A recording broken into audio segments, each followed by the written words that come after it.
Bonjour à tous, bienvenue sur atomic.fr. Dis Seb, qu'est-ce que je fais si je veux upgrader ma réplique? Bonjour à tous. Première chose à faire, on va commencer par un canon de précision qui va vous donner plus de précision sur un tir groupé et certainement plus de portée. D'accord, c'est quoi les caractéristiques d'un canon de précision? Alors, on va du 6,03 au 6,00, voire un peu plus bas, mais là c'est compliqué. Il faut vraiment avoir de la bille vraiment, Ouais, vraiment belle. faut Ouais, de la bille de qualité ouais, avec. qualité, ouais. Euh, Ok, la plupart, canon. la, Ensuite, la plupart du temps, en canon 6,02, ça passe un peu partout par ok. rapport au style de jeu. Donc un peu de loin, un peu de près, un peu de tir assez réactif, quoi. Une idée de budget pour un bon canon? Bon, dans les 39 euros. Ok. Bon. Après, à ce canon-là, on va lui adapter un petit joint au pop.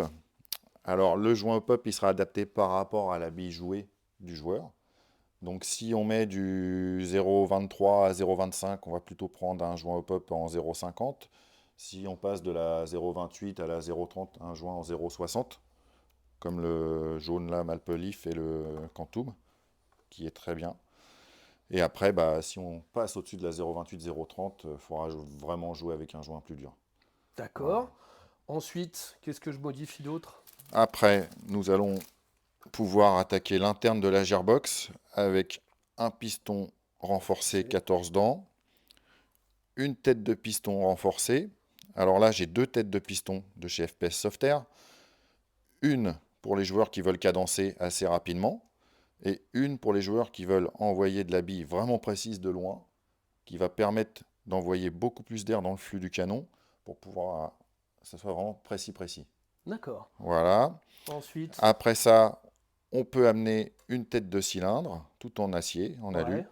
avec son petit joint, son petit nozzle, pardon, voilà, qui est livré avec deux joints toriques de deux tailles différentes à adapter sur la tête de cylindre. Compliqué à monter ça, non? Non, ça c'est simple, c'est juste qu'il faut faire le test de la seringue en fait pour avoir une bonne étanchéité et que voilà, et que ça fonctionne très bien au niveau du montage et que ça soit pas dur.